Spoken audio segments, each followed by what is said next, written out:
4 in our series on pentatonics, and in the last one we looked at a little extension on the bottom end of the scale. Now, as you might have guessed, we're now going to look at one on the top. I really have the Beatles to thank for discovering this. Many years ago, I was trying to copy the intro to a Beatles song. The song was from the album Abbey Road. The intro was actually played by Eric Clapton, I think. And the song is called Octopus's Garden. And I'd worked out...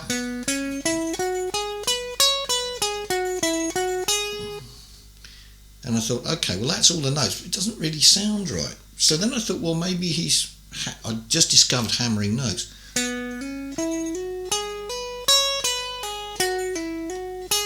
And snapping. So that still doesn't sound right. What's he done there? And this record must have had this sort of deep groove in it, along with a lot of other guys of my generation. You'd be picking the needle up and playing the same phrase again and again, or trying to play it back on. Albums used to play on 33. Old record players had a 16 setting on them, so it would slow things down to half the speed and drop them rather conveniently an octave. The only trouble was it all turned into a bit of a soup. But one of the things I managed to figure out from that was that it was the weirdest thing. I listened very closely to it, time and time again, and it took me ages to figure out. And then something hit me. He was doing this. Except between this note and this note, he'd slid. And I thought, well, you can't slide from this note to that note, can you? Because they're on different strings. Light bulb moment.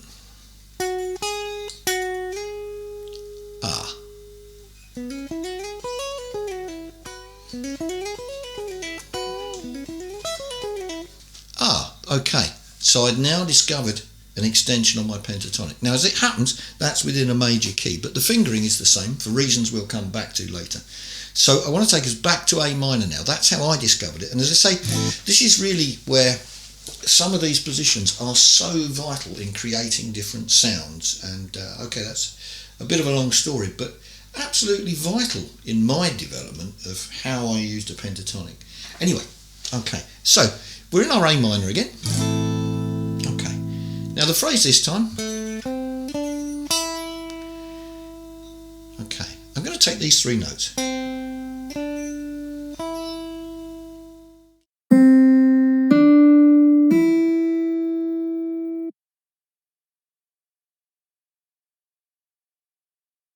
Okay, C, D, E. It doesn't matter whether they're C, D, E, but they are. C, D, and E. Now, what I've done there, I've just slid up 2 frets to get the same note.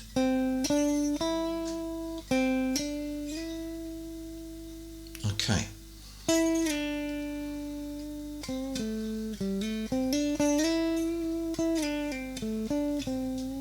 So you can see there, that's given me quite a lot of flexibility there. Different sound to...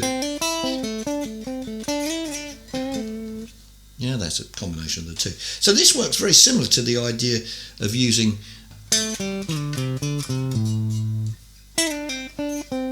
just an octave higher.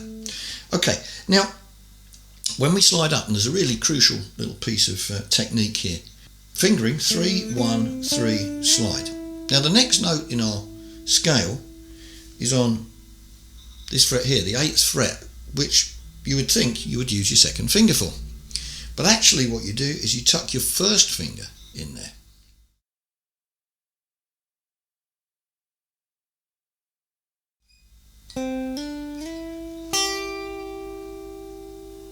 Okay. Now that creates a little bit of tension within your hand, but that's intentional, because when you release your third finger, where's it going to go? It's going to open back out, isn't it?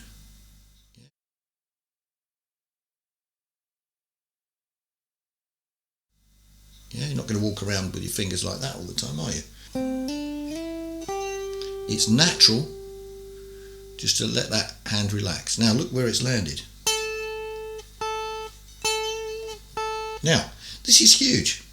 I can now hammer to the root note.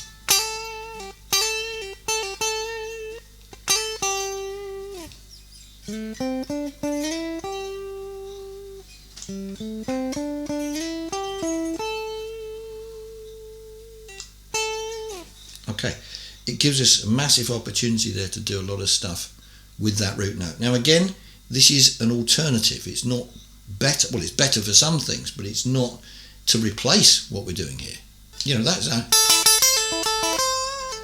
That's great for doing that sort of stuff. But this,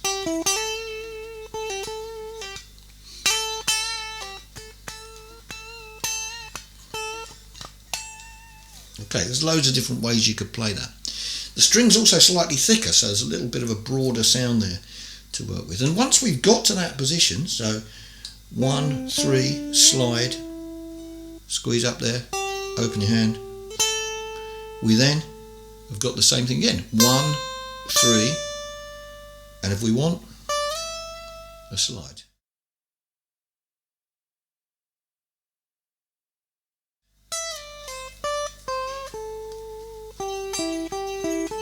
Now, if you're staying in this area, there's no harm in using that second finger.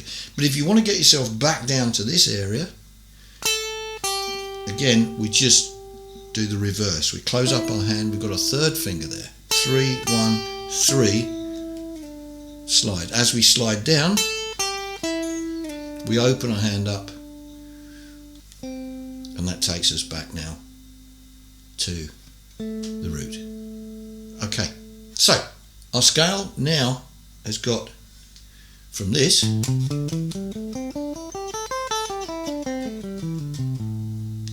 we've now got our extensions.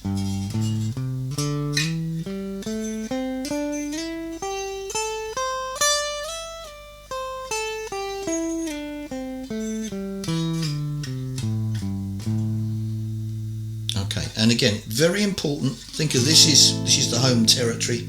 We've got a little extension here, we've got a little extension there. Don't think of it as this, because that's a bit too much to take in. Anyway, okay. So that's it for this video. Please try and work in those ideas. Give them plenty of time before you try and add something else on. It's very important to be building on solid ground. Okay. Thanks very much for watching, and if you could hit the subscribe button, that'd be great. Bye for now.